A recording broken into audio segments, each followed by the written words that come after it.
de arreglar, en lo que se termina de arreglar el Ok, otro micrófono, pero bueno, vamos a empezar con la exposición del capítulo 5 del tomo 2 del Capital. Es una exposición que sobre todo voy a platicar como, digamos, los puntos que me parecieron más relevantes del capítulo. El capítulo es un capítulo que es parte de la de la primera sección del tomo 2 del Capital. Es un capítulo que lleva por título Tiempo de circulación. Es un capítulo que me parece que es muy interesante en la medida en que se habla respecto a diferentes temas que Marx está desarrollando en el tomo 2 del Capital, que complementa el análisis que vimos en el tomo 1 del Capital. Y aquí lo que Marx va a estar poniendo énfasis va a ser, por un lado, tratar de entender lo que sería la unidad entre proceso de producción y proceso de circulación. Esa parte empieza, digámoslo así, desde el primer párrafo, donde dice el tiempo global en el que se describe su ciclo, el ciclo del capital, es la suma del tiempo de producción y el tiempo de circulación. Esta parte es importante porque, digamos, en la versión que también revisé, que estaba en inglés, en lugar de ciclo, usa la expresión circuito, ¿no? Entonces, esa parte es interesante porque ahí se cierra el circuito del capital o el ciclo del capital. Es decir, se produce y una vez que se produce, se pasa a la circulación. Pero en lo que se da el proceso de circulación, hay un tiempo que ocurre. Entonces, esa parte me parece que es muy importante porque exactamente qué es lo que está circulando, eso es parte de lo que va a estar discutiendo aquí en este texto Marx. Eh, es importante decir que en este capítulo todo el tiempo Marx está pensando en cómo el proceso tanto de producción como de circulación tienen que seguir en movimiento. Es decir, no se pueden detener.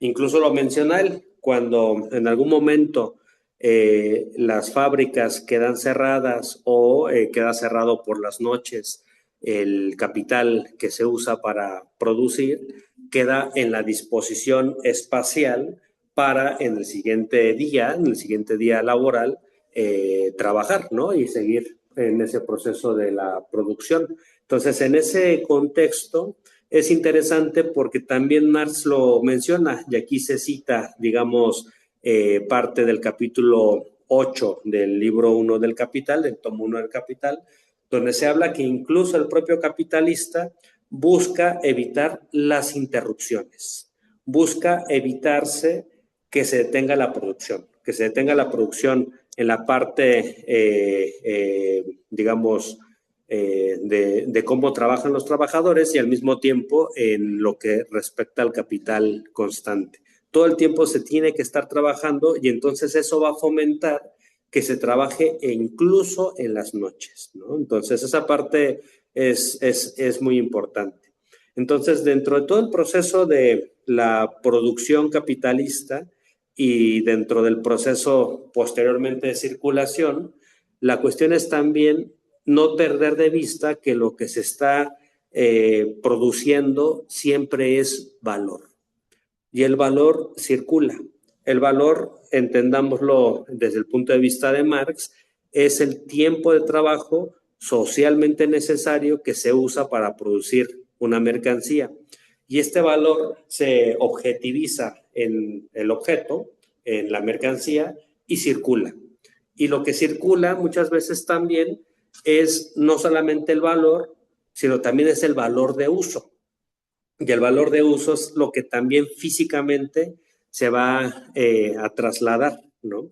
Y se va a trasladar de un lugar a otro. Por eso es muy importante ver esa parte del capital, de cómo se va generando esa cuestión de los transportes, cómo el transporte se vuelve muy importante para lograr que se vaya generando esta producción, esta circulación y dentro de todo este proceso, se vuelve también fundamental una de las representaciones que hace Marx, ¿no? En este capítulo, que es básicamente hacer ver que el tiempo de circulación en el capitalismo tiende a ser cada vez menor, cada vez menor, cada vez menor, e incluso aquí usa un supuesto. ¿Qué pasaría si el tiempo de circulación es igual a cero? ¿No? Entonces, cuando se vuelve cero, en ese caso, lo que ya tendríamos sería un sistema donde circula más rápidamente el valor y donde más rápidamente el valor se valoriza y a su vez de que se valoriza y se autovaloriza, se realiza en ese aspecto, ¿no? Entonces, esa parte es interesante porque nos hace ver cómo el capitalismo tiende a incrementar en general la velocidad en cómo todo tiende a, digamos, a circular, ¿no?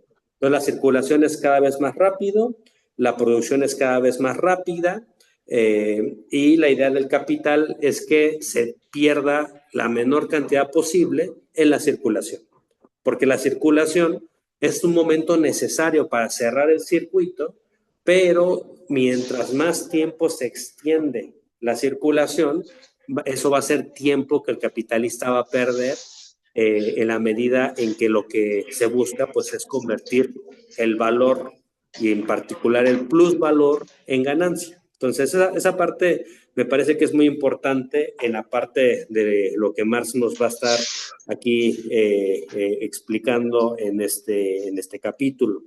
El tiempo de circulación en ese sentido, dice Marx, son mutuamente excluyentes, es decir, por lo general no están traslapados, esto lo dice en la página 147, ¿no? Dice, el tiempo de circulación y el tiempo de producción se excluyen mutuamente. Durante su tiempo de circulación el capital no funciona como capital productivo y por eso no produce ni mercancía ni plusvalor. Si examinamos el ciclo en la forma más simple, de manera que todo el valor de capital pasa siempre de golpe de una fase a la otra, resulta ostensible que el proceso de producción y por ende también la autovalorización del capital se haya interrumpido mientras dura su tiempo de circulación y que según la duración de la repetición del proceso de producción será más rápida o será más lenta. Entonces, esa parte me parece que es muy interesante porque nos hace ver cómo el capital, pues eso, quiere acelerar el proceso de autovalorización y para eso trata de que aumente cada vez más la velocidad en la cual circula, ¿no? Y bueno, aquí está justo este ejemplo que les decía, que cuanto más tiende a cero o cuanto más igual a cero, se vuelva el tiempo de circulación o cuanto más se aproxima a este cero, tanto más funcionará el capital, tanto más crecerá su productividad y su autovalorización. Entonces, esa parte es interesante, pero es aquí otra de las críticas que va a estar haciendo Marx a la economía política de su tiempo, en la parte donde dice, sin embargo, la economía política ve lo que aparece, a saber, la influencia que el tiempo de circulación ejerce sobre el proceso de valorización del capital en general. Concibe esta influencia negativa como positiva porque sus consecuencias son positivas. Y tanto más se aferra a esta apariencia, por cuanto ella parece dar prueba de que el capital posee una fuente mística de autovalorización, fuente independiente de su proceso de producción y por ende la explotación del trabajo, que emanaría hacia él desde la esfera de la circulación. Es decir, si nosotros, por ejemplo, vemos cómo en la teoría económica tradicional se habla de que los factores de la producción son tres, se dice que es capital, trabajo y tierra, y a su vez se asume que el capital es productivo, ahí ya hay una mistificación, porque el capital por sí mismo no es productivo. El capital necesita siempre la relación con el trabajo, pero al incrementarse, por decirlo así, la productividad en el proceso de producción, en el proceso de trabajo, porque el proceso de producción siempre es un proceso de trabajo, siempre va a estar incorporado el ser humano de alguna manera. Y al incrementarse esa productividad y al reducirse la circulación, se va a generar la apariencia de que lo productivo es el capital. Es decir, las máquinas. Es decir, por ejemplo, hoy, la inteligencia artificial o lo que tiene que ver también con la automatización del trabajo. Y se va a pensar que eso va a ser el punto principal que va a permitir que se genere todo el ciclo. Ya iba a decir Marx, cuidado, porque ahí lo que se ve es una mistificación. El capital por sí mismo no es productivo. Lo que es productivo es el trabajo y en todo caso el capital lo que puede hacer es ayudar a que el trabajo sea más productivo, pero no al revés. Entonces esa parte me parece que es uno de los temas interesantes, porque aquí todo el tiempo se ve cómo Marx está haciendo doble crítica. Una crítica en la parte de lo real, explicando cómo funciona lo real y se entiende, digamos, las condiciones de posibilidad de cómo lo real, formado en términos capitalistas, opera, pero por otro lado también hace la crítica a las mistificaciones de la economía política que no explica de fondo cómo se desarrolla este proceso y dice, más adelante veremos cómo incluso la economía científica se deja engañar por esta apariencia, porque lo que no se ve, en efecto, es la explotación del trabajo, ¿no? Entonces, eso me parece que es muy, muy importante. En esta cuestión de cómo funciona, digámoslo así, la producción y la circulación, lo que Marx nos muestra es que la circulación todo el tiempo presupone una producción. Y si nosotros queremos entender la circulación, tenemos que tomar en cuenta la relación de la circulación con la producción. Y lo que ocurre muchísimo en la economía tradicional, en la economía neoclásica, es que solo se queda el análisis en un nivel de las apariencias, en un nivel aparencial. Y ese nivel aparencial suele ser el nivel del análisis del mercado. Y ese nivel de análisis de mercado suele ser la esfera de la circulación. Entonces, de ahí que constantemente luego los marxistas hagan la crítica a diferentes enfoques de la economía que se quedan en la circulación, de que son circulacionistas. Entonces, eso me parece que es muy importante analizarlo. Y bueno, dentro de la esfera de la circulación, aquí entra de manera interesante dos fases opuestas, que es la conversión de la mercancía en dinero y luego del dinero en la mercancía. Esa parte la podemos ver como, de alguna forma, la representación marxista de lo que sería la oferta y la demanda.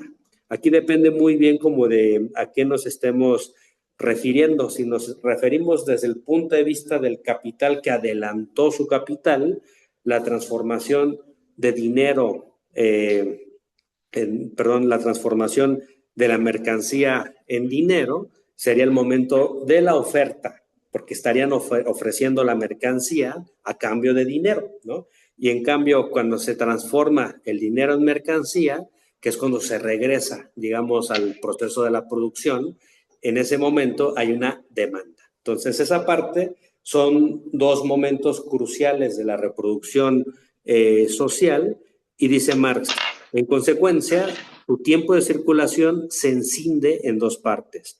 El tiempo que necesita para transformarse de mercancía en dinero y el tiempo que se necesita para transformarse de dinero en mercancía. Entonces, esa parte también es interesante porque esa es la cuestión que el capital busca reducir todo el tiempo. Que el tiempo que se necesita para que la mercancía se convierta en dinero sea cada vez más rápido, tendiente a cero, y que el tiempo con el cual el dinero se transforma en mercancía también sea cero. Es decir, nosotros podemos ver cómo incluso aquí ya se está viendo cuestiones que tienen que ver con lo que son las cadenas de suministros, que se garantice todo el tiempo que los flujos de suministros lleguen, pero a su vez los flujos de suministros van de la mano con flujos de dinero. Entonces tiene que haber esa bidireccionalidad, que al mismo tiempo pasa lo mismo. Cuando se termina la producción, de manera inmediata tiene que haber una demanda de esa producción. Lo que se ofrece se tiene que vender.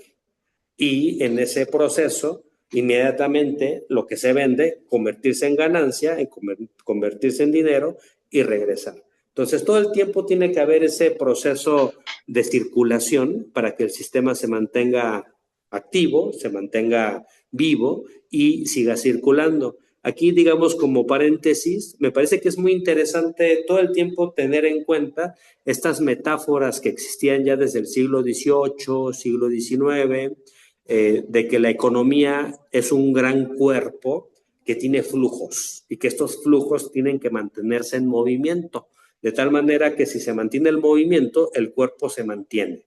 Cuando ya no hay ese flujo sanguíneo en un cuerpo, el cuerpo se muere. Entonces, digamos, esa perspectiva que ya lo había planteado en su momento William Petty, que hablaba del dinero como una especie de grasa necesaria para que exista, digamos, el cuerpo político, algo así pasa respecto al análisis marxista del capital, ¿no? Y cómo se necesita de estos flujos para que pueda darse este movimiento y se mantenga vivo el sistema capitalista. Entonces, esa parte me parece que es muy, muy importante y por eso dice Marx en la siguiente página, en la 150, dice, los agentes de la circulación deben ser pagados por los agentes de la producción, pero si los capitalistas que se compran y venden entre sí no crean estos actos ni productos ni valor, esto no varía cuando el volumen de su negocio les permite y los obliga a descargar esta función en otros. En más de un negocio se paga a los compradores y vendedores con una participación porcentual en la ganancia. La frase de que los consumidores los pagan no soluciona nada. Los consumidores solo pueden pagar en la medida en que ellos mismos, como agentes de la producción, producen para sí un equivalente de mercancías o se lo apropian, tomándolo de los agentes de producción, ya sea con títulos jurídicos como asociados suyos, etcétera, ya mediante servicios personales, ¿no? Entonces, aquí vemos cómo lo jurídico y las formas contractuales que se van estableciendo entre diferentes compradores, entre diferentes productores, entre diferentes capitalistas, pues va de la mano con este proceso de garantizar que los flujos surjan, que los flujos se mantengan. Y incluso esto va acompañado de promesas, ¿no? Promesas como esta cuestión de que la ganancia se va a repartir y la ganancia es aquello que va a permitir que todo el flujo se mantenga. Entonces, a veces pasa eso, que no necesariamente se tiene que completar el ciclo para que los diferentes capitalistas estén relacionados entre sí. Aquí entra ya, por decirlo de alguna forma, la necesidad del crédito, que aquí Marx en el tomo 2 del Capital no lo va a trabajar, eso lo va a trabajar en el tomo 3 del Capital, pero el crédito se vuelve necesario para expandir la producción, para incrementar la circulación, reducir el tiempo de circulación y garantizar que el sistema se mantenga en constante movimiento. Entonces, el tema del crédito se vuelve fundamental, sobre todo para entender el proceso de reproducción del sistema capitalista a escala social. Luego por aquí vi una cita que me pareció muy interesante, precisamente porque el tema de los límites aquí se pone también en el capítulo. Dice, el límite que el deterioro del propio cuerpo de las mercancías impone al tiempo de circulación del capital mercantil, es el límite absoluto de esta parte del tiempo de circulación o del tiempo de circulación que el capital mercantil puede describir en cuanto capital mercantil. Cuanto más perecedera sea una mercancía, cuanto más inmediatamente haya pues que consumirla y en consecuencia también venderla, una vez que se la ha producido, menos podrá alejarse del lugar que se la produce. Más estrecha será por consiguiente la esfera espacial de la circulación, más marcadamente local la naturaleza del mercado en la que se encuentre salida.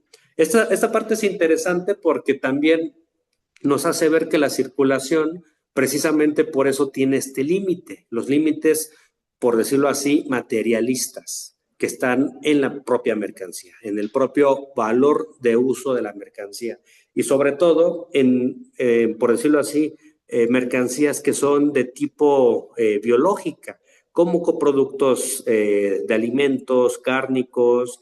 Piensen ustedes en la carne, como la carne se puede echar a perder y entonces la circulación de la carne, sobre todo si la producen de una forma más natural, más bio, como le llaman, ¿no? En diferentes lugares, más orgánico, evidentemente es más fácil que se eche a perder, ¿no? Y entonces eso lo que va a hacer es que ese tipo de producción tenga esa limitación de poder circular.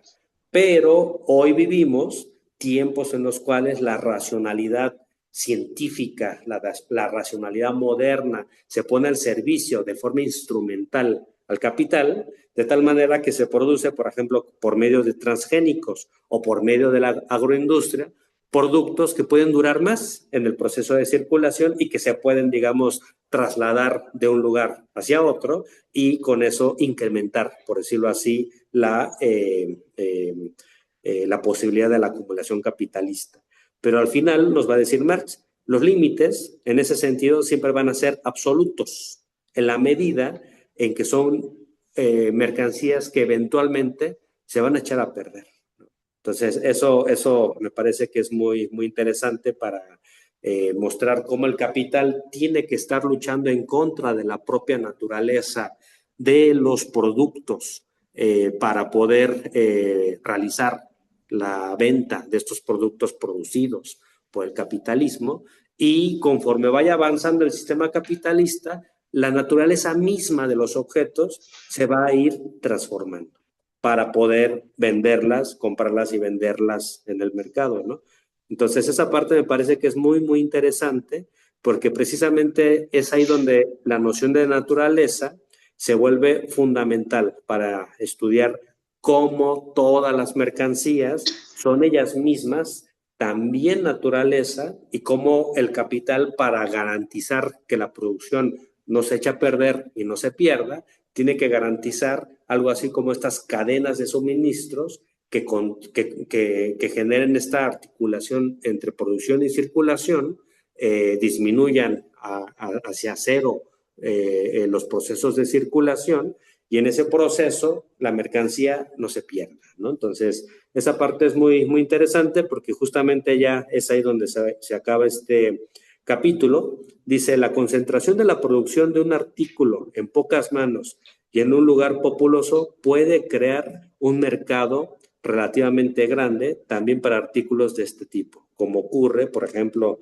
en el caso de las grandes fábricas de cerveza y las grandes lecherías. Es decir, aquí es muy interesante esta parte porque en donde se produce mucho de una mercancía, en ese lugar se va a tender a generar un mercado que produce, que demanda a esa propia mercancía, ¿no? Entonces, esa cuestión también nos hace ver cómo se va estructurando el espacio de acumulación capitalista, también en un espacio de reproducción social y en un espacio también de cierto tipo de culturas y de cierto tipo de formas de vivir y de ser en el mundo, ¿no? Entonces, es un capítulo que me parece que es muy interesante, es la transición de lo que Marx había planteado en términos de lo que es la metamorfosis del capital en sus diferentes ciclos y cómo los ciclos van generando diferentes, por decirlo así, fases y desde ese punto de vista transita desde esa parte del tiempo hacia otra parte que ya van a ser los costos de la circulación, que eso ya lo vamos a ver en en el siguiente capítulo, en la siguiente sesión, pero aquí me parece que es importante hacer esa caracterización de que este capítulo es la transición de ese análisis de lo que serían los ciclos al tema ya de los costos, y ya lo que vamos a ver más adelante, ahí es donde entra la relevancia de discutir lo que Marx va a llamar costos de circulación y costos fijos. Y bueno, yo aquí termino la presentación. Espero que haya sido una presentación que haya dado elementos. Y bueno, vamos a abrir ahora rondas de intervenciones para que podamos discutir este capítulo. Ya sirve el micrófono por si. ¿Ya funciona? Sí. Yo tengo unas preguntas, lo que van levantando los demás. Tengo dos preguntas. Bueno, una que está relacionada con una que hacía desde la vez pasada. Bueno, la primera es esta cita de las 150, porque no sé por qué pensé en las tiendas estas Walmart, porque no entiendo, a ver, esos Walton, porque son ultramillonarios, y lo único que hacen es como tener estos grandes almacenes y rentar anaqueles. Incluso hay como toda una estrategia de mercado como, pues más bien una estrategia de cómo venden, ¿no? Cómo organizan los anaqueles para la venta de las mercancías, de los productos que tienen ahí. Pero lo que sé es que ellos en realidad lo que hacen es rentar esos espacios. No, en realidad pues no producen nada. Entonces, por eso esta cita de las 150 me llamó la atención, me hizo pensar en el caso de la familia Bolton y en específico de este tipo de mercado como el Walmart. Dice, pero si los capitalistas que se compran y venden entre sí no crean con estos actos ni productos ni valor, esto no varía cuando el volumen de su negocio les permite y los obliga a descargar esta función en otros. En más de un negocio se paga a compradores y vendedores con una participación porcentual en la ganancia. La frase de que los consumidores los pagan no soluciona nada. Los consumidores solo pueden pagar en la medida en que ellos mismos, como agentes de la producción, producen para sí un equivalente en mercancías o se lo apropian tomándolo de los agentes de producción, ya sea con títulos jurídicos como asociados suyos, etcétera, ya mediante servicios personales. Y bueno, incluso pensé, ya ves que los ¿cómo se llama? Los que trabajan en Walmart son asociados, no son trabajadores. Ajá. Bueno, no sé, me hizo pensar en eso, ¿no? Y lo otro, la otra cuestión que ya había preguntado, porque cuando explicó ahí Josafat de que la mercancía, o sea, que lo que se busca es que el tiempo de que la mercancía se transforme en dinero y luego el dinero en mercancía termine siendo cero, o sea, se reduzca lo más posible. Pero ahorita yo tengo la impresión de que hay una sobreacumulación de mercancías. Ajá. O sea, porque no es necesario ni siquiera que, o sea, nada más con ir a cualquier tienda, es la cantidad así de ropa, de zapatos, o sea, de que incluso expertos en temas de moda que dicen que hace un par de décadas había como 4 temporadas al año, 2 temporadas, ¿no? O 4. Ahora hay 8, hay como el doble. Y eso lo que genera es que en menos tiempo salga ropa nueva y pues la que antes estaba se tiene que desechar, o sea, porque si no, no se va a llegar a generar la ganancia, entiendo. Entonces estamos en una, creo yo, sobreacumulación de mercancías y que esa puede ser una contradicción del propio sistema, porque mientras esas mercancías sigan en los anaqueles, no se produce o sea, no se llega a la generación de ganancia, no sé si entendí bien. O sea, siguen ahí resguardadas, siguen ahí sin consumirse y bueno, pues antes en México había 2, 3 centros comerciales, o sea, hoy cuántos hay, una cantidad de centros comerciales. Que yo recuerde cuando, antes del TLC, ahí sí, había como Plaza Universidad, Perisur y Satélite. Párale de contar. Ahora, o sea, han crecido exponencialmente los centros comerciales porque también se volvió como con esto del TLC, yo sí lo relaciono, lo asocio, pues que se modificaron las formas de consumo de nosotros. Incluso la epidemia de obesidad que hay en México, yo sí la asocio a eso, ¿no? Pero bueno, no sé qué tenga que decir nuestro expositor. Hay tres manos. Y ajá, que se junten todos. Sí, primero fue Julio. Primero Julio y Carolina. Y luego Erika Paz. Ok. Adelante, por Hola, favor. buenos días. Julio. Sí, buenos días. A ver, yo creo que la clave de esta sección o capítulo 5 está en lo que decía Josefat, que es el tiempo se reduce en la esfera del capital con el objeto de que se valorice, autovalorice y se realice. Es decir, el tiempo, ahora sí que el ser del capital es la circulación, es el tiempo tanto desde la esfera de la producción hasta la realización o la valorización del capital. Ahí tenemos un ser del capital, una especie como de, dirían los freudianos, de patología, etcétera, ¿no? Ahí está la clave, como decía el exponente, bien dicho. El punto, y amarrándome un poco con la anterior, la que hacía comentarios anteriores, no sé su nombre, efectivamente estamos ante un fenómeno, regresando al primer capítulo, de fetichización al extremo, porque estamos ante eso que la lógica del mercado planetario obedece, por ejemplo, a la circulación de Walmart a nivel planetario. Walmart es el principal empleador del mundo.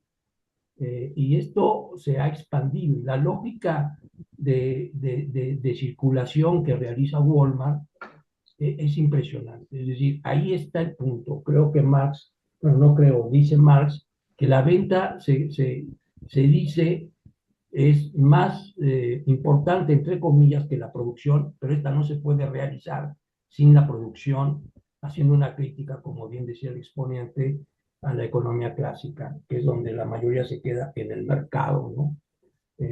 Falso de toda falsedad o incompleta el argumento, más bien, más que falso, incompleto. Bueno, todo esto ya lo sabemos, obviamente. La cuestión también habría que analizarlo desde el punto de vista del ser, del capital, que es el tiempo, que es la rapidez, y que cada vez más va a requerir de más rapidez, de más circulación la mercancía, ¿no?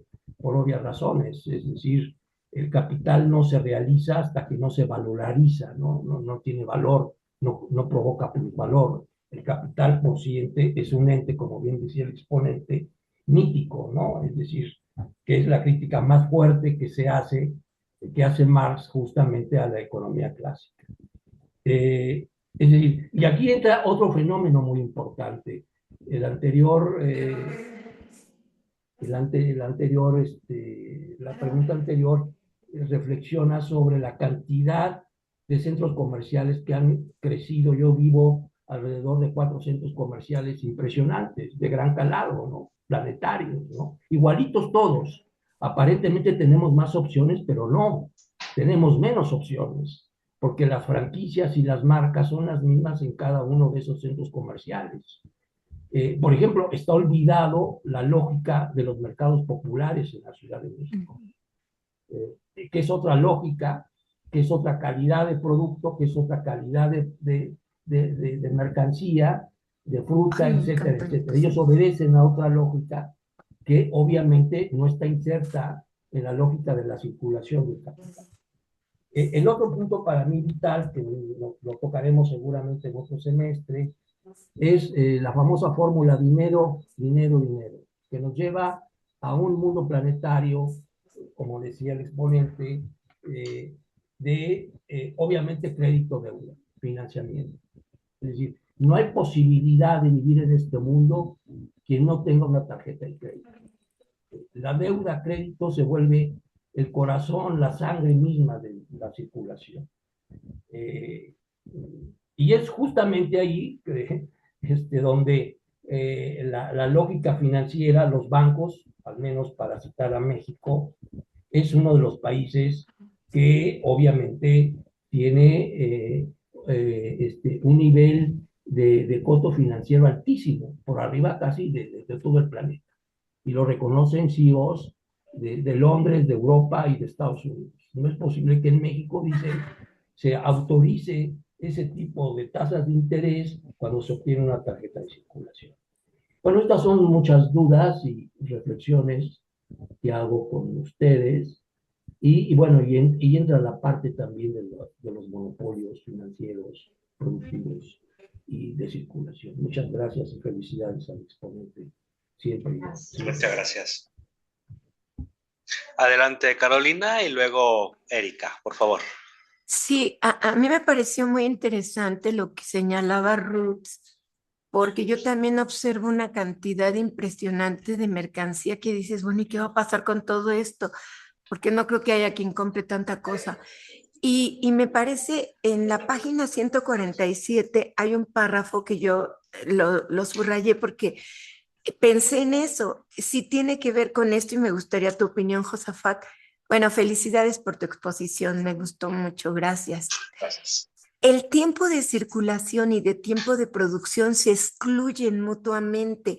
Y luego dice aquí, durante su tiempo de circulación, el capital no funciona como capital productivo y por eso no produce ni mercancía ni plusvalor. No sé, yo pensé que el tiempo que está estacionada la mercancía como lo que estaba señalando Ruth, si examinamos el ciclo de la forma más simple, de manera que todo el valor del capital pasa siempre de golpe, de una frase a la otra, resulta ostensible que el proceso de producción se haya interrumpido mientras dura su tiempo de circulación y que según la duración de la repetición del proceso de producción sea más rápida o más lenta.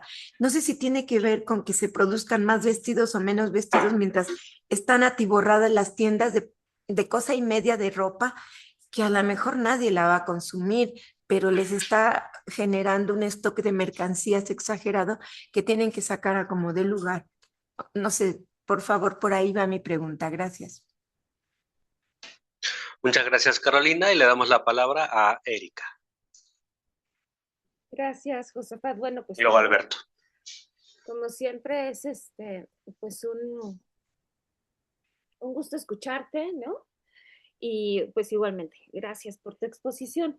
Pues un montón de cosas se me vienen aquí a la cabeza, digo, ya con todas las exposiciones que me han precedido también, da mucho para debate, pero yo quisiera centrar mi participación o esta intervención en la cuestión del tiempo. ¿Te acuerdas que la sesión pasada hablábamos sobre eso y que era como una cuestión que todavía no sabía bien cómo formular? Pues en este capítulo creo que hay muchísima más claridad con respecto al tiempo en la circulación, en la producción, pero por otro lado también, mientras te escuchaba y señalabas para ver a la economía como un gran cuerpo que tiene que mantener con este flujo, ¿no?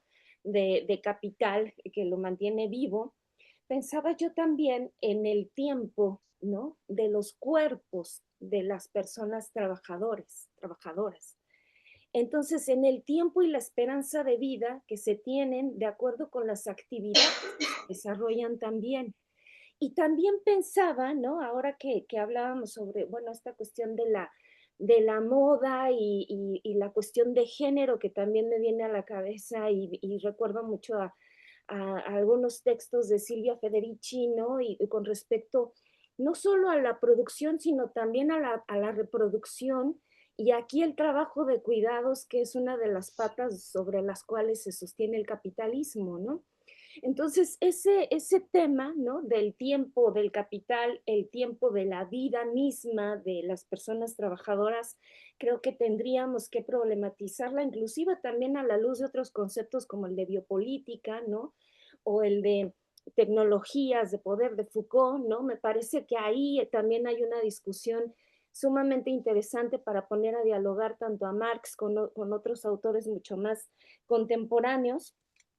Y ya trayendo como esta perspectiva feminista, ¿no? Del capital, del trabajo de cuidados, que es una agenda que ha logrado poner en movimiento político, el movimiento teórico feminista. Pensaba también, ¿no? En esta imposición y carga de estereotipos de belleza y también los artículos que son genéricamente, ¿no? Por género, pues, consumidos, y cómo los artículos de uso de las mujeres tienen un valor mucho más, más caro, ¿no? Son más caros los artículos, la ropa, ahorita que ponía el debate Ruth de la cuestión de la ropa, también es más cara, ¿no? Inclusive de ropa entre niños y niñas, ¿no? Y paradójicamente, ¿no? Existe una brecha de desigualdad por género, una brecha salarial, en fin, hay un montón de conceptos que me vienen ahorita a la mente y también con la cuestión de las participaciones que han dado tanto Ruth como Carolina, como Julio, y pensaba igualmente en estos espacios, ¿no? La privatización de los espacios públicos en los que se han convertido estos centros comerciales que aparentemente, ¿no? Cualquiera pensaría que está en un espacio público, pero en realidad es un espacio privado, ¿no? Es un lugar privatizado. Entonces, totalmente, ¿no? Pues la reflexión está ahí y hay un montón de cuestiones que señalar, que nombrar a la luz, sí, de lo que dice Marx, pero también a la luz de otros conceptos que han trabajado pues otros filósofos mucho más contemporáneos, filósofas y teóricas del feminismo. Pues bueno, hasta ahí yo dejaría mi participación. Muchas gracias. Muchas gracias, Erika. Le pasamos la palabra a Alberto. Bueno, buenos días a todas y todos. Yo tenía varias cosas apuntadas, pero quería empezar con un poco esto de lo que decía Erika también. Yo leyendo el capítulo, me ha pasado un poco con todo este tomo, de que tengo la sensación de que si Marx hubiera terminado completamente este tomo, tendríamos como más ejemplos en el capítulo de estas digresiones que él hace en el tomo 1, hablando de cómo esto afecta a la vida, de cómo probablemente esta velocidad y en la que el capital... la manera en la que tiene de enganchar el tiempo, incluso una percepción ontológica, ¿no? O sea, de que esto tenga que ver sobre cómo vivimos el tiempo todos, ¿no? Esta cuestión del aceleracionismo en el presente, etcétera, ¿no? Que no está en el capítulo, pero que es uno, ¿no? Que venimos de estar leyendo el tomo 1, como que sabemos que Marx estaba preocupado por estas cuestiones, ¿no? De cómo además todo lo que sucede en la esfera del capital en realidad está poniendo en marcha la vida entera, ¿no? O sea, y escuchándote ahora, Erika, todos estos, ¿no? Conceptos, digamos, más contemporáneos o de siglo XX, creo que retoman este tipo de intuiciones, ¿no? Intentando ir un poquito más allá. Y yo siempre, digamos, se lo achaco un poco a que estos capítulos en este tomo 2 es como muy frío en muchas cosas, ¿no? O sea, respecto a cómo escribía Marx en el tomo 1, ¿no? Pero bueno, dicho esto, hay un punto, creo que para mí también es clave, ¿no? Esta idea de que el tiempo de circulación no es tiempo productivo y que por lo tanto el capital necesita acortarlo lo más posible, ¿no? Que lo hemos repetido en las distintas intervenciones. Claro, a mí lo primero que se me venía a la mente era la cosa Amazon, ¿no? Que como la empresa, bueno, digamos, una de las empresas contemporáneas, digamos, más cotizadas y que más parecería que más valor está generando, ¿no? Desde el punto de vista, ahora leyendo, o sea, asentando este capítulo, entendemos que Amazon efectivamente no produce valor. Eso no quiere decir que el acortamiento extremo que genera en el proceso de circulación, que en general, digamos, Amazon es como la versión extrema, pero toda la digitalización de la economía, el e-commerce y todo esto, aquí es donde está el punto clave, en el acortamiento extremo de este tiempo de circulación. Y claro, esto vale un montón de dinero porque acortar el tiempo de circulación, aunque no genera plusvalor, directamente sí hace que se pueda generar más plusvalor en el proceso de producción, ¿no? Y por lo tanto el capitalista le conviene adelantar, ¿no? O sea, o dejar que haya mucho capital no productivo, porque aunque sea no productivo directamente, sí que está aumentando la posibilidad de generar mayor plusvalor. Esto es lo que yo entiendo, es una especie de pregunta esto, ¿no? Y que aunque no sea productivo, sí es racional, digamos, invertir en acortar cada vez más este tiempo, porque sí luego haría que se genere mayor plusvalor, porque la circulación sería más rápida, básicamente, ¿no? Por lo tanto, el círculo pasaría más veces, entonces habría mayor cantidad de plusvalor que se genera, aunque no genere plusvalor directamente, sino por el efecto que tiene en la esfera de la producción, ¿no? Esto sería lo que yo entiendo. Entonces, bueno, como que esa es mi pregunta, ¿no? O sea, si entendemos que Amazon no produce plusvalor, al mismo tiempo hace que el conjunto del sistema sí genere más plusvalor porque acorta este tiempo improductivo, ¿no? Esto es lo que yo es mi cosa que me quedaba al terminar de leer. Pues muy interesantes todos los comentarios. A ver, adelante. Mientras lo mencionabas, pensaba en la charla que nos dio Jorge Veraza, porque lo que dice que estas grandes tecnológicas esquilman valor. O sea, en realidad están robándole al trabajador, porque bueno, tienen que tener a final de cuentas, aunque no producen nada, yo por eso digo, son rentistas, aunque él ahí como que dijo que no. Pero sí tienen los lugares donde están acumuladas las mercancías y personas que están moviendo esas mercancías para repartirlas, los repartidores y tal, o sea, ahí, pero en realidad, pues como no producen nada, y es lo que explicó en esa ocasión Veraza, no sé, fue lo que de inmediato pensé, ¿no? En esta idea de este concepto de esquilmar el valor. Sí, a ver, es que creo que hay varios temas ahí que me parece que se pueden articular considerando, digamos, los demás capítulos del tomo 2 del Capital. Ya los que sigue se va a hablar precisamente de los costos que implica la circulación y cómo Marx va a ir caracterizando estos diferentes costos. En ese contexto, Marx lo que diría es que hay costos que son necesarios para que el capitalismo pueda mantenerse. Y en ese sentido, los costos de circulación son costos que en el siguiente capítulo se va a ir trabajando, por decirlo de alguna manera, aceitan la maquinaria, ¿no? Entonces, mientras tienes una maquinaria más aceitada, la maquinaria va a ser más productiva. Y mientras más productiva, va a funcionar más rápido. Y en ese proceso de funcionar más rápido, a todos nos van a someter a un ritmo de trabajo, a un ritmo, digamos, de producción. Entonces, esa es una cuestión que pasa con el sistema capitalista. Por lo general, el capitalismo construye un tiempo cada vez más acelerado, de tal manera que esto lo dijo Marx, lo dijo Engels, ¿no? Todos los sólidos se desvanecen en el aire, ¿no? Porque el ritmo es tan vertiginoso que ya luego a veces ni siquiera sabemos cuándo es la producción y cuándo es la circulación. Está todo mezclado. Y digamos, la apariencia que se nos presenta es que lo que se produce inmediatamente se vende. Y entonces se piensa que la ganancia no proviene de la producción, sino de la propia circulación y proviene más bien de la habilidad del gran capitalista que no sabe vender. Entonces, wow, los mejores capitalistas son los mejores vendedores, cuando en realidad lo que está detrás del proceso es la producción y eso es lo que no se ve. Lo que se ve es la circulación, lo que se ve es el mercado, lo que se ve es Amazon. Lo que se ve es cuando uno se mete a la pantalla y le pide a Temu objetos y llegan los objetos, ¿no? O, por ejemplo, lo que se ve es cuando uno va a las tiendas a comprar la ropa y lo que se ve es un cúmulo de mercancías. Eso es lo que se ve en términos aparenciales, en términos fenoménicos. O sea, por lo general, la mercancía que casi siempre vemos cuando vamos a comprar están en el momento de la circulación. Y están esperando a que llevemos el dinero y lo entreguemos. Y se nos da la mercancía y nos llevamos la mercancía para que la mercancía realice en tanto valor de uso el consumo en nosotros. Es decir, cuando nosotros consumimos la mercancía, el fin, el telos de la mercancía se realizó.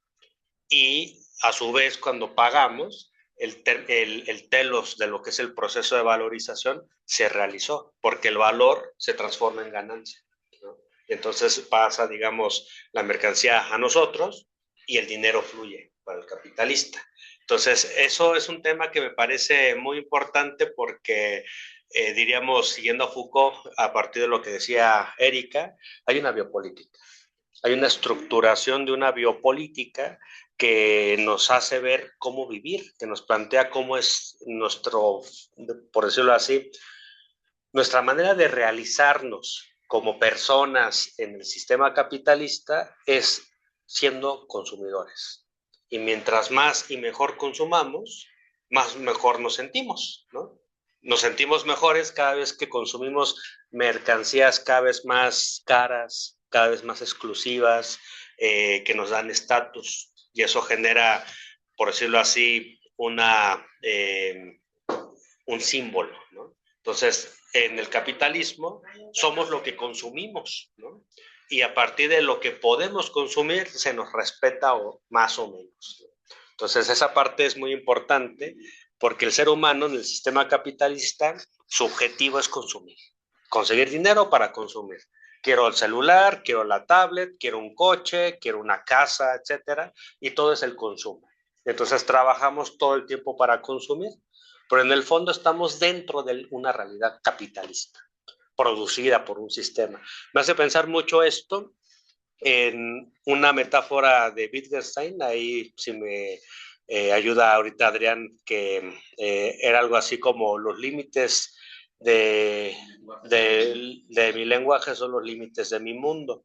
Y entonces luego se usa, por ejemplo, una especie de metáfora de que ese mundo es una jaula. Y esa jaula es, digámoslo así, lo que se nos presenta como posibilidades, ¿no? Un poquito la obra de teatro que se llama El Gorila, que es un gorila que pasa a socializarse y a vivir como un ser humano. Él dice, es que antes las jaulas eran hechas de barrote, ahora las jaulas se llaman instituciones.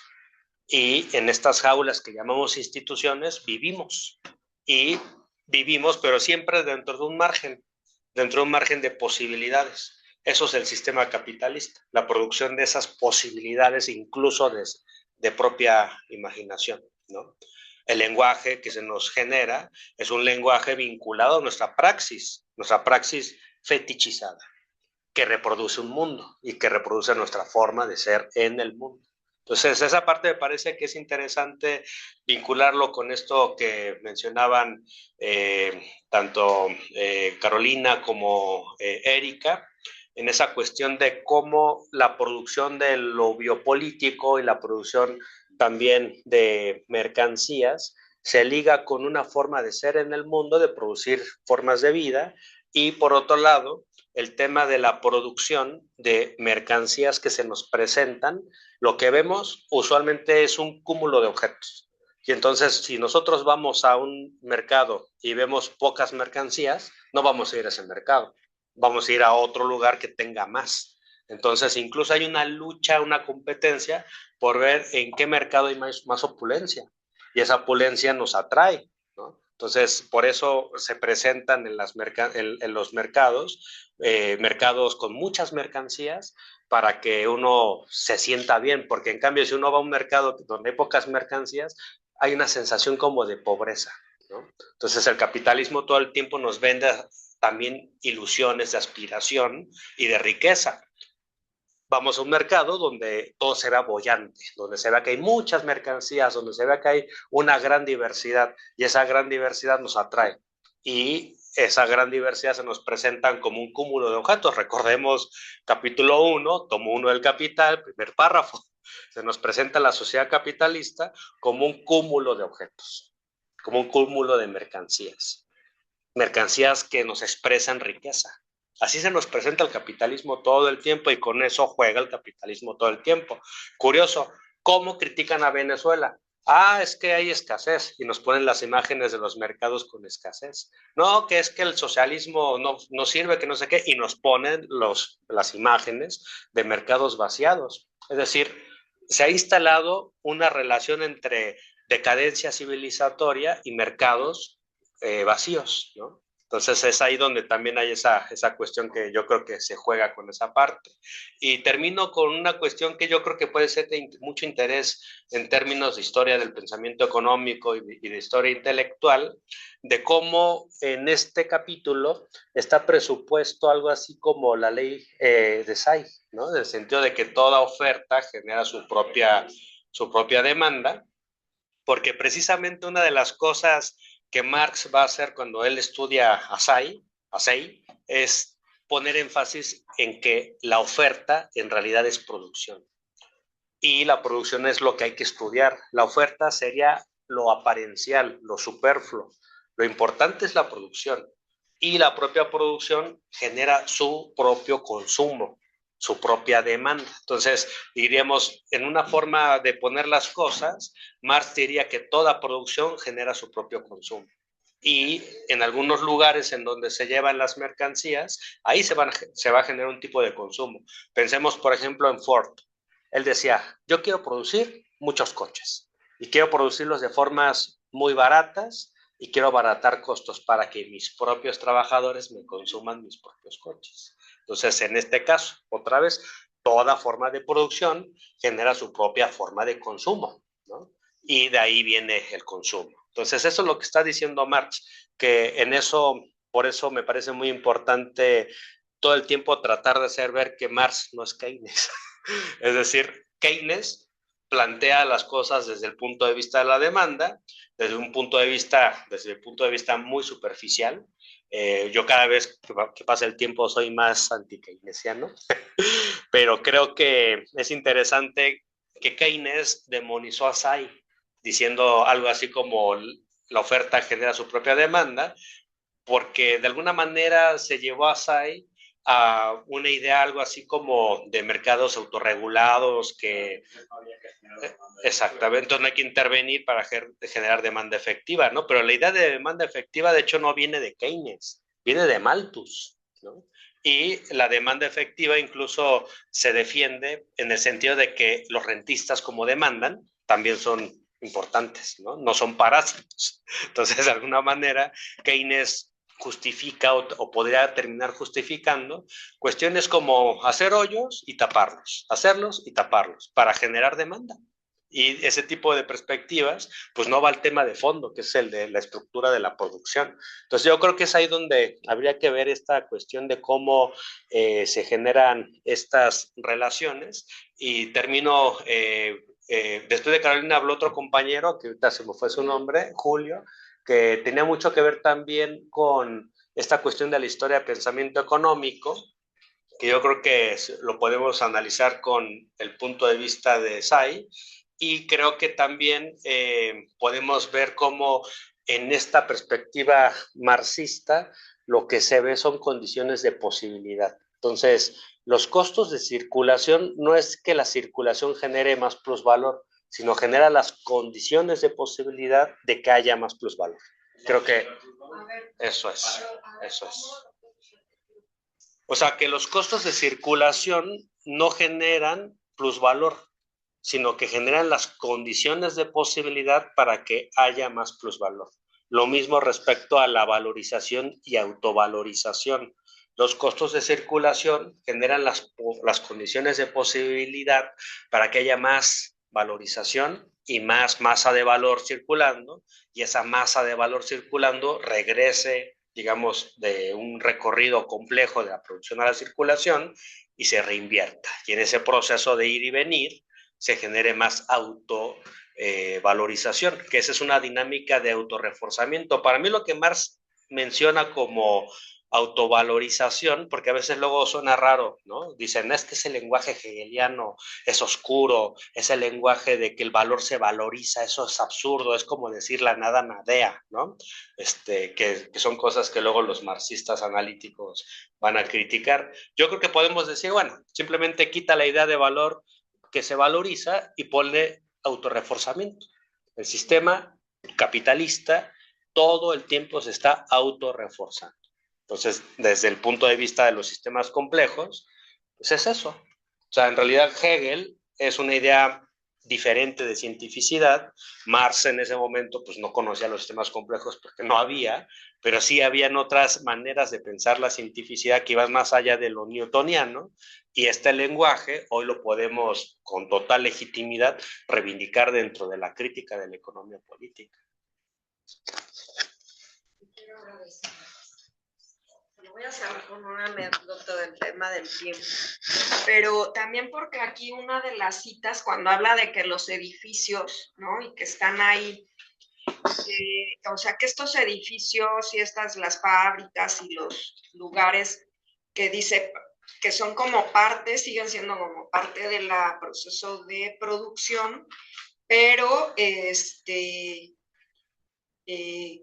dice, en la noche siguen generando valor, ¿no? Entonces, eso me hace pensar, y con lo que tú también has mencionado, en Bolívar Echeverría, cuando el discurso crítico de Marx, cuando justamente dice que todo en el capitalismo canta odas al capital.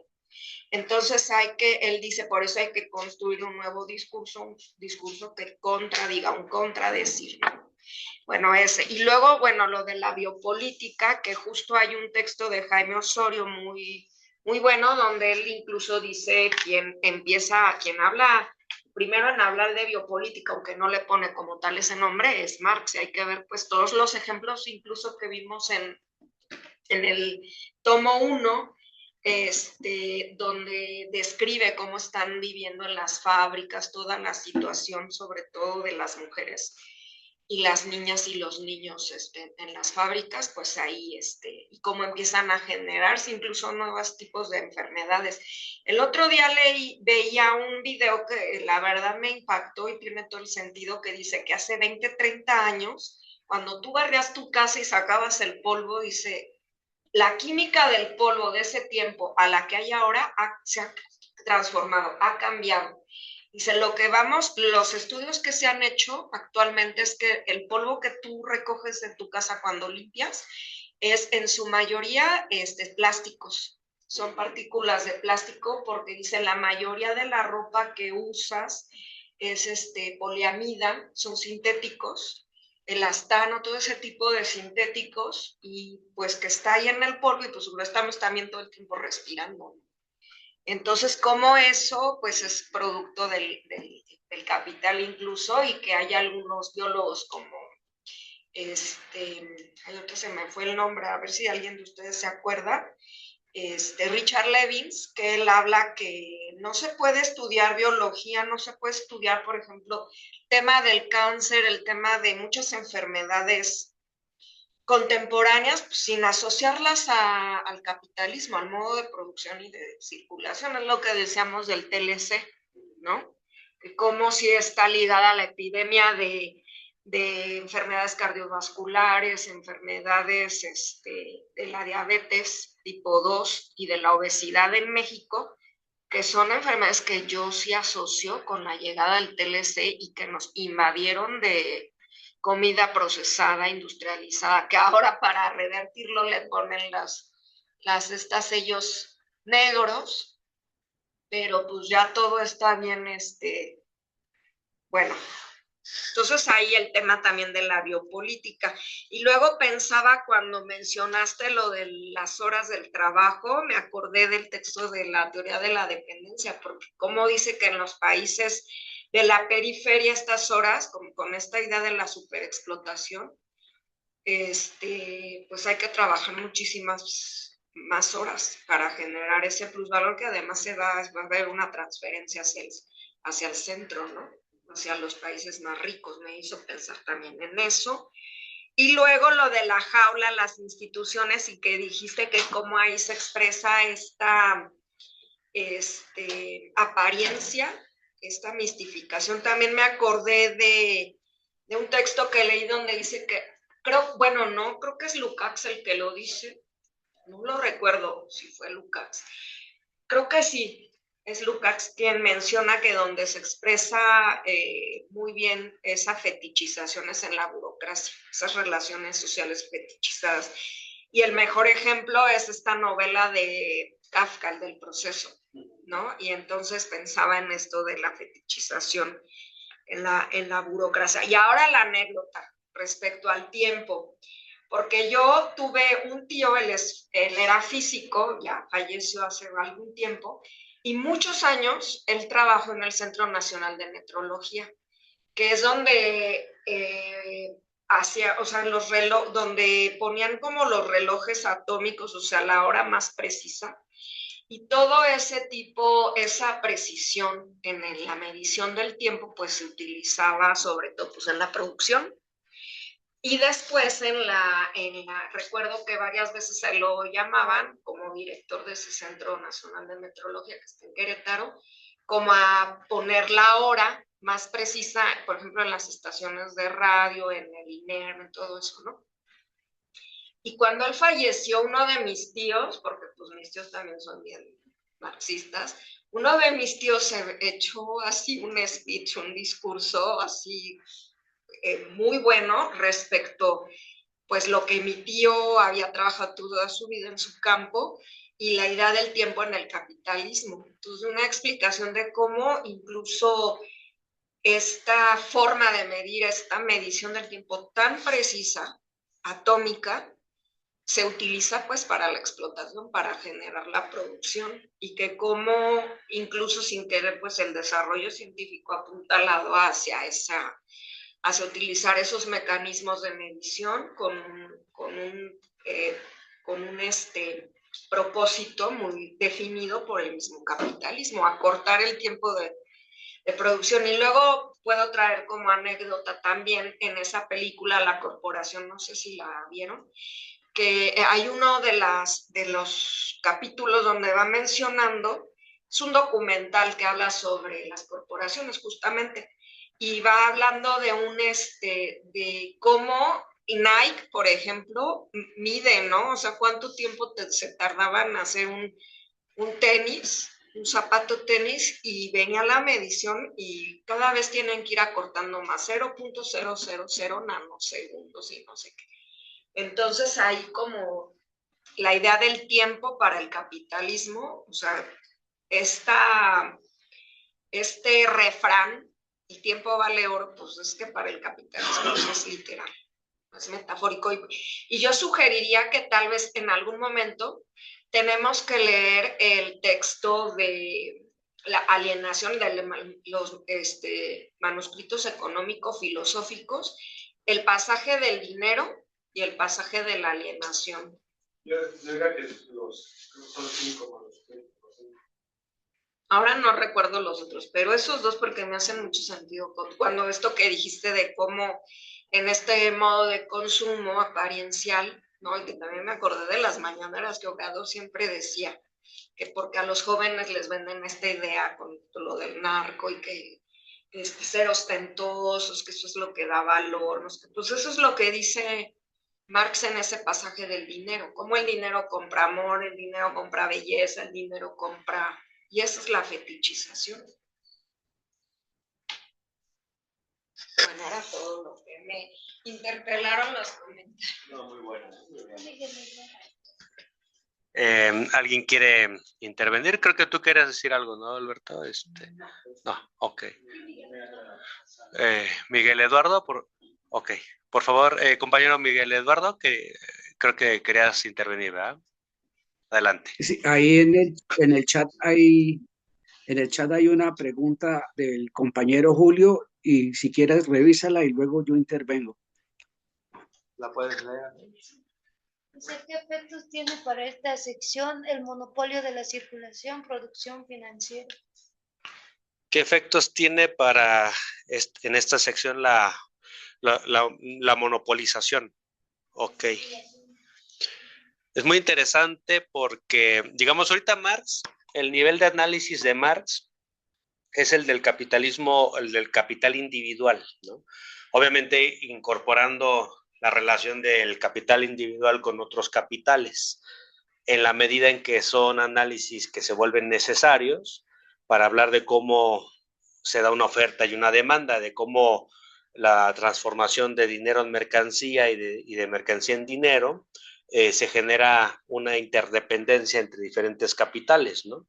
Pero en general el nivel de análisis que Marx está analizando es lo individual y está estudiando sobre todo el capitalismo que aquí se ha mencionado en otros momentos históricos, que es el de libre concurrencia. Es decir, Marx está estudiando, si lo queremos ver así, el caso clásico, que es el caso inglés, ¿no? Eso es lo que está reflejándose en las categorías y ya de ahí después va a ir desarrollando para encontrar desde lo particular, desde lo singular, la universalidad, ¿no? La universalidad del capital, que ese es el método dialéctico Hegel, ¿no? Pues digamos, esa parte es interesante porque el análisis que hace Marx por medio de sus categorías hegelianas lleva a estudiar el caso específico de Inglaterra, pero luego lo va a generalizar a partir de un uso dialéctico de las categorías para encontrar, por decirlo así, un modelo o un concepto de capitalismo en estado puro, ¿no? Pero es interesante que el capitalismo monopolista, así le llama después en su momento Hilferding, le llama en su momento también Lenin, y en ese contexto entra en la discusión Rosa Luxemburgo, ya digamos la parte de la monopolización ya está más teorizado por ellos, ¿no? Entonces, ¿qué papel juega el monopolio en la producción y en la circulación? Pues es interesante porque ya no hay competencia ahí. Digamos, si hablamos de un estado puro de monopolio, ya no hay competencia. Hay monopolios que controlan la totalidad de la producción y la totalidad de la circulación. Y en ese contexto, al ya no haber competencia, hay una relación totalmente asimétrica entre el capital monopolista y la clase trabajadora, porque también hay que decirlo, habría una especie de identidad entre el capital colectivo y un capital, ¿no? Que sería el capital monopolista, ¿no? Entonces habría esa identidad. Cuando Marx está pensando que el capital colectivo es un conjunto de capitales que son diversos, ¿no? Entonces el capital monopolista lo que va a hacer es imponer sus costos. Va a imponer, digamos, el tipo de precio que le quiere pagar tanto capital, tanto al empresario, a otros empresarios, como también digámoslo así, a los trabajadores. Y entonces pueden ser costos excesivamente bajos. Por ejemplo, hay un documental que es de Walmart, que se llama El alto precio de los costos bajos, en el sentido de cómo los costos bajos arruinan a los productores locales.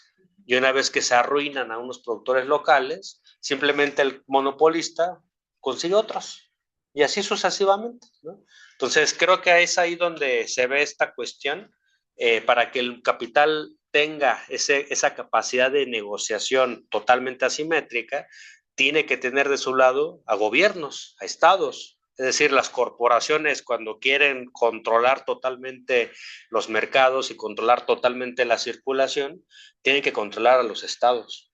Y, por ejemplo, podemos verlo ya digamos en este nivel de análisis con las geopolíticas imperialistas, porque los estados defienden los intereses del gran capital, del capital monopolista, y al defender los intereses del capital monopolista están dispuestos a imponer las leyes del capital monopolista para que éste siga acrecentando su riqueza y controle, digámoslo así, todos los flujos de circulación. Piensen ustedes, por ejemplo, también lo que es la lucha entre capitales de narcotráfico, que para mí el narcotráfico, los narcos, los carteles, son capitalistas, solo que compiten de una forma brutal, pero compiten. ¿Por qué compiten? Por la producción y por la circulación. Y lo que se pelean son los procesos de circulación. En este caso, la droga, por ejemplo, la producen en países como Colombia o México y luego pelean entre ellos por la ruta de circulación para ver cómo llevan las drogas desde un país al mercado, que es Estados Unidos. Y en ese proceso es un proceso brutal de guerra, de asesinatos, de corrupción, de sometimiento de estados, y eso va generando una dinámica de putrefacción social, ¿no? Y entonces, digamos, el capital monopolista se enfrenta a otros capitales monopolistas, por decirlo de alguna manera, porque todos quieren ser el que controla, todos quieren ser el dueño. De hecho, es interesante también imaginarnos quién es la personificación de los capitales monopolistas. Usualmente son hombres hipermasculinizados que imponen y que le dicen a los demás, aquí el quien manda soy yo. Entonces también ahí podemos ver una dinámica de reforzamiento del patriarcado, de un patriarcado además europeizado, ¿no? Entonces, ¿quiénes son usualmente los grandes capos? Pues personas como Pablo Escobar o el Chapo, que son personas blancas, ¿no? En contextos latinoamericanos, con cierto estratos popular, pero que después hacen gala de toda su consumo conspicuo para marcar su estatus, ¿no? Entonces, creo que en ese sentido podemos ver que el papel que cumple, sobre todo yo diría, la lucha de los diferentes capitalistas por volverse monopolios es brutal, y eso genera dinámicas ya totalmente pervertidas, donde unos pelean con otros por medio de todas las posibilidades habidas y por haber, y eso pues va generando la situación de que llega al final la formación de algún tipo de capital monopolista que no va a ser benevolente con la sociedad y que más bien va a ser depredadora de la sociedad. Entonces, lo que me parece que se puede decir respecto a esto. Y bueno, decir que esto lleva una dinámica, es decir, creo que podemos también trabajar en esa idea. La tendencia del capital a su concentración y centralización, que está en la Ley General de Acumulación Capitalista del capítulo 23 del tomo 1, tiende a generar monopolios. Y los monopolios tienden a generar consecuencias políticas. ¿Cuáles son estas consecuencias políticas? El totalitarismo del capital. Es decir, se tienden a formar tendencias totalitarias a controlar prácticamente todo lo que hacemos, a vigilarnos, porque también podemos ver en ese sentido la importancia que tienen las redes sociales, la hipervigilancia, toda la visión orwelliana me parece que va de la mano de la monopolización del capital, pero creo que también la parte del mundo feliz, donde cada quien con su píldora sigue siendo parte de este engranaje, donde se vende la apariencia de que todos estamos bien cuando todos estamos mal.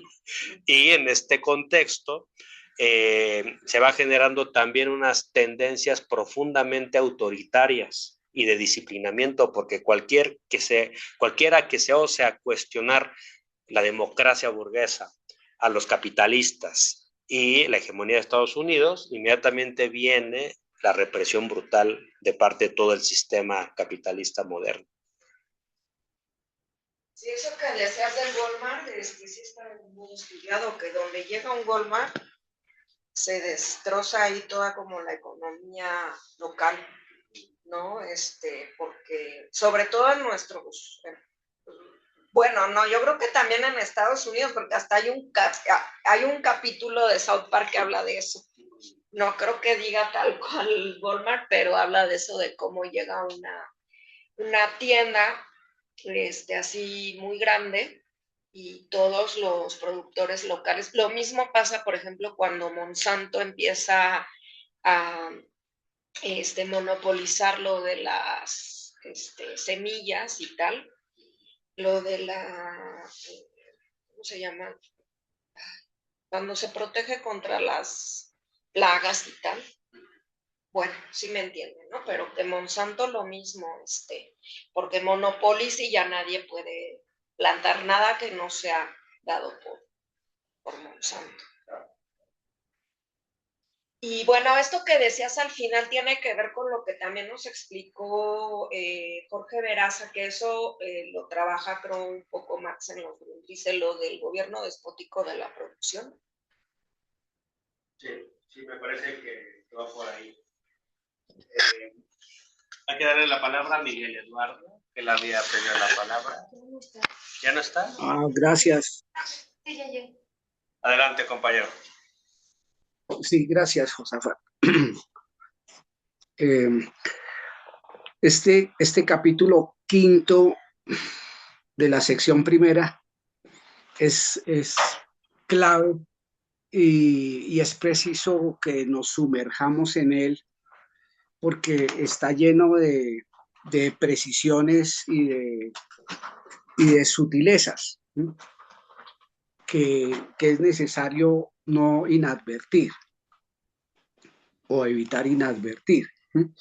Este capítulo 5 perfectamente podría titularse el movimiento del capital. porque el tiempo de circulación en realidad es pues el título que trae para explicar el movimiento del capital, y ese movimiento del capital, como lo explicó Josafat, tiene dos componentes. Uno, el de la esfera de la producción, y dos, las dos fases de la esfera de circulación. Entonces, cuando uno se encuentra con ese segundo componente del movimiento del capital, necesariamente tiene que ir a consultar el índice de materias. Y en ese índice de materias va a encontrarse que esas dos fases de la esfera de circulación se refiere uno a la circulación mercantil y otro a la circulación mercantil simple. Entonces, la primera consulta, Josafat, es si esto es así, que cuando se refiere a las dos fases de la esfera de circulación, se refiere uno a la circulación mercantil y otro a la circulación mercantil simple. Esa es la primera consulta. Luego, en cuanto al primer componente del movimiento del capital, Marx explica que la esfera de la producción se refiere al tiempo de producción, y que ese tiempo de producción se refiere al periodo del proceso laboral, pero no es abarcado por este. Esa es una sutileza o una precisión que es muy importante a aprender. Entonces, ese sería el primer punto. Y luego la explicación que da sobre las dos fases de la esfera de circulación se refiere al tiempo de circulación o de curso. Bien, entonces se precisa que esos componentes se repiten de manera incesante para luego precisar dos tipos de tiempo, que son el tiempo de producción y el tiempo de función. Y cuando se refiere al tiempo de producción, hay una referencia al tiempo de producción de los medios de producción. O sea, esto no es un galimatías, sino que es necesario una atenta y juiciosa lectura para entender el tiempo de producción de los medios de producción, que tiene que ver, uno, con las máquinas que producen máquinas; dos, las máquinas que producen herramientas; y tres, las máquinas que producen objetos de consumo mediato o inmediato. Lo que viene a marcar esa diferencia en cuanto a la producción de los medios de producción, que es esa diferencia entre M1, M2 y M3. Por favor, Josafat, precisas esa observación. Ahora, en este punto del tiempo de producción y el tiempo de función, Marx precisa lo siguiente, dice: la diferencia examinada hasta ahora es siempre diferencia entre el tiempo de permanencia del capital productivo en la esfera de la producción y su tiempo de permanencia en el proceso de producción. Entonces, ahí hay otra sutileza, que es la diferencia entre esfera de producción y proceso de producción. Entonces, a Josafat, por favor, precisar a qué se refiere Marx en ese sentido. Luego, más adelante, va a diferenciar entre el tiempo de circulación y el tiempo de producción, y anota Marx que el tiempo de circulación y el tiempo de producción se excluyen mutuamente. Y agrega, el tiempo de circulación del capital se limita en general su tiempo de producción y en consecuencia su proceso de valorización. Entonces, como esa diferencia entre tiempo de circulación y tiempo de producción que se excluyen mutuamente, pero a la vez ese tiempo de circulación se limita a sí mismo y en consecuencia establece un límite al proceso de valorización o de autovalorización, como lo señaló Josafat, en que el capital per se no es productivo, sino que requiere una relación con el trabajo. Luego, un cuarto punto es la alusión al dinero. Como anota Marx, como dinero, el valor se encuentra en su forma de convertibilidad permanente. Como mercancía tiene que transformarse primero en dinero para adquirir esa figura de intercambiabilidad directa bajo la cual, por ende, puede actuar inmediatamente en cualquier momento. Entonces, esa velocidad de circulación del capital, esa velocidad en el tiempo de movimiento del capital, tiene como elemento dinamizador, o el dinamo del movimiento del capital viene a ser el dinero. Habida cuenta que lo que ha explicado Marx es que el tiempo de circulación se escinde también en dos partes: el tiempo que necesita para transformarse de mercancía en dinero y el tiempo que necesita para transformarse de dinero en mercancía. Y el quinto punto que quería resaltar es esa profundidad de la dialéctica en Marx, que es ese párrafo, el antepenúltimo párrafo de este capítulo quinto. No lo voy a leer completo, solamente lo voy a señalar para que ustedes lo disfruten, y es ese párrafo que dice: existe una diferencia entre MD y DM que no tiene nada que ver con la diferencia de forma entre mercancía y dinero, sino que surge del carácter capitalista de la producción. Y continúa ese párrafo en donde se explica cómo la venta es más importante que la compra, que es un ejemplo que para un profesor de dialéctica en Marx valdría la pena tomar de referencia. Y como último punto, esa diferencia que siempre en el capital viene y va, que es la diferencia entre valor de uso y valor de cambio, cuando Marx anota que los valores de uso solo siguen siendo portadores del valor del capital, que se perpetúa y valoriza en la medida en que continuamente se los renueva y se los reproduce, se les repone por nuevos valores de uso del mismo tipo o de otro,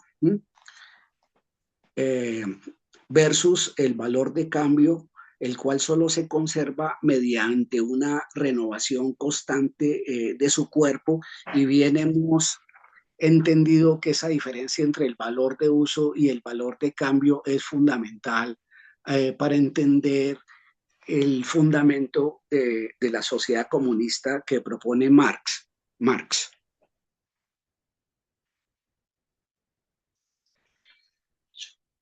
Muchas gracias, compañero. Como siempre, muy interesante escuchar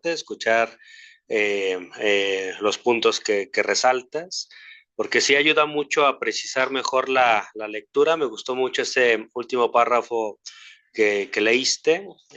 Creo que precisamente eso nos hace ver la importancia que tiene la venta como punto en el cual termina el ciclo e inicia otro ciclo. Y ahí lo que me gustaría comentar es que también es interesante cómo dentro de toda esta discusión que hace Marx respecto a cómo está, digamos, presentándose las apariencias, etcétera, hay una parte que por aquí quería yo revisar, que bueno, que se vincula con lo que decías del capital circulante, o sea, de la esfera de la circulación. Dice, a ver si la encuentro. Dice en la página 147, tercer párrafo, dice, dentro de la esfera de la circulación, el capital está radicado como capital mercantil y capital dinerario. Sus dos procesos de circulación consisten en transformarse de la forma mercantil en la dineraria y de esta en aquella. La circunstancia de que la transformación de la mercancía en dinero sea aquí al mismo tiempo realización del plusvalor incorporado en la mercancía y de que la transformación del dinero en mercancía sea al mismo tiempo transformación o reconversión del valor de capital en la figura de sus elementos de producción no cambia de manera alguna el hecho de que estos procesos, como procesos de circulación, son procesos de la metamorfosis mercantil simple. Y aquí esta parte que preguntabas de la metamorfosis mercantil simple es interesante porque me parece que ese es un primer nivel de análisis que está haciendo Marx respecto a cómo circula, digamos, el capital de ser DM, es decir, dinero a mercancía y luego la mercancía en dinero. Ahí hay como esa forma digamos, de equivalencia simple.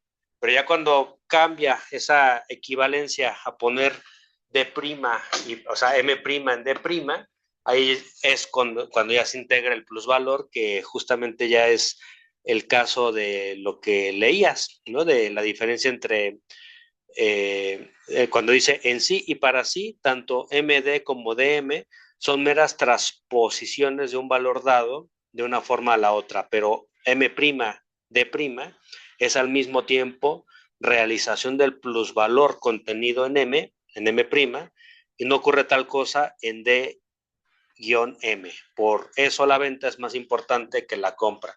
Creo que aquí ya es cuando se está incorporando esa idea de cómo se pasa de la forma mercantil simple a la forma mercantil capitalista, ¿no? O al menos eso es lo que a mí me sugiere esta parte.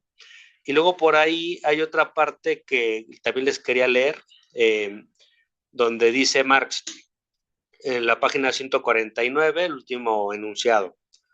En la producción de mercancías, la circulación es tan necesaria como la producción misma.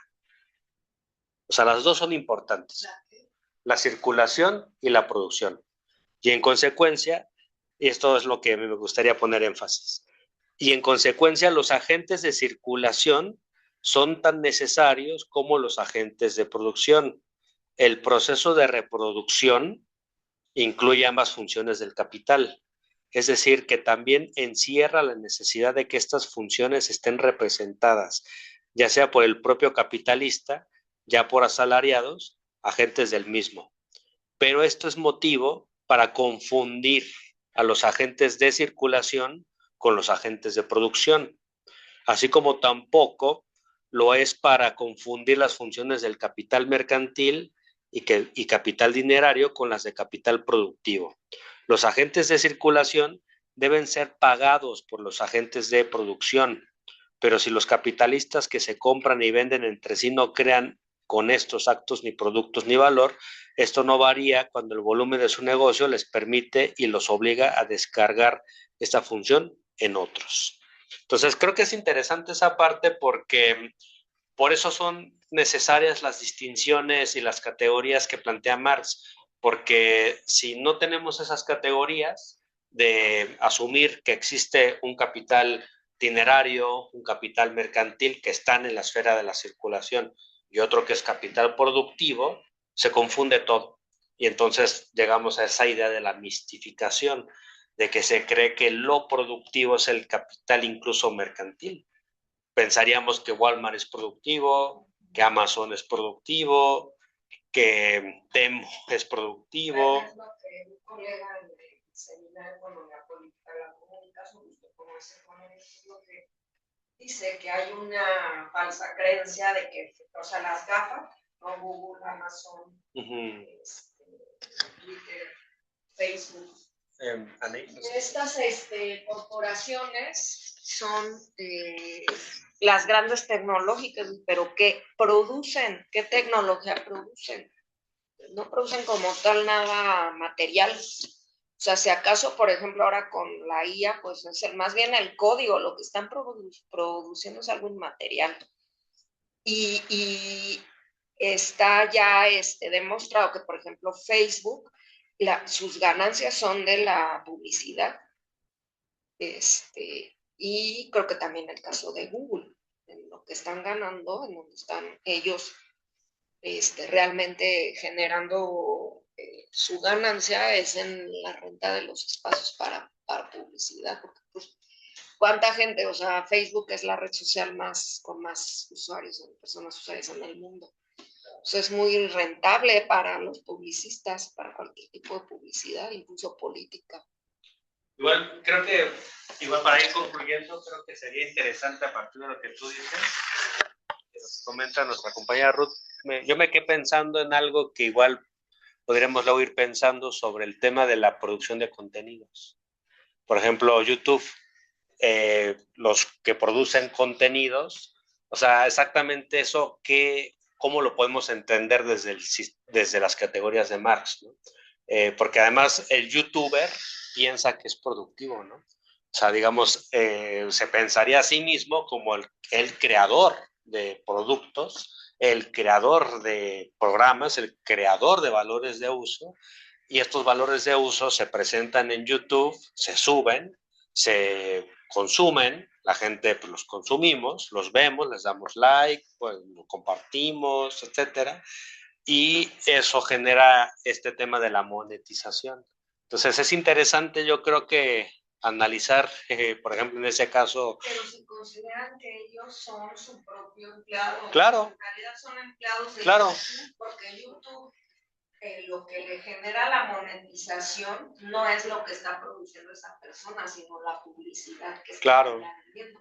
Tú prendes, quieres ver cualquier, o los ahora suscriptores. Y podemos ver incluso que ahí opera el tema del trabajo a destajo y el tema que tiene que ver con el salario como una forma mistificada que esconde. El foro que te comenté sobre la economía política de las industrias, de las llamadas industrias creativas y todo eso. La ciencia, la producción de conocimiento y el podemos meter ese tema. Claro. Sí, no, totalmente de acuerdo. Pues si quieren vamos cerrando aquí, entonces, pues no sé si tengan algún otro comentario adicional que les gustaría cerrar. Si no, entonces, pues cerramos aquí y para... Nos vemos el lunes a las 4. Por eso están invitadas, invitados presencialmente. Vamos a estar en la sala de proyecciones, arriba de lo que sería la sala Coajimalpa. Y si no se conectan aquí les van a pasar un enlace para que estén ahí en la sala, aunque no nos van a, bueno, a lo mejor sí nos van a ver, pero nosotros ustedes no, porque van a estar aquí atrás. Es que la quisimos cambiar porque aquí no creo que les vaya a gustar mucho a los invitados. Entonces hicimos en la de proyecciones, que es más como auditorio. Sí. Pues bueno, es a las 4 de la tarde, va a estar Juan Manuel Contreras, va a estar Aide García Bravo y José Guadalupe Gandarilla, que van a hablar las tres personas van a hablar sobre el tema relacionado a la visión decolonial de Marx. Entonces, están cordialmente invitadas e invitados y como siempre es un gusto enorme reflexionar en conjunto entre todas y todos.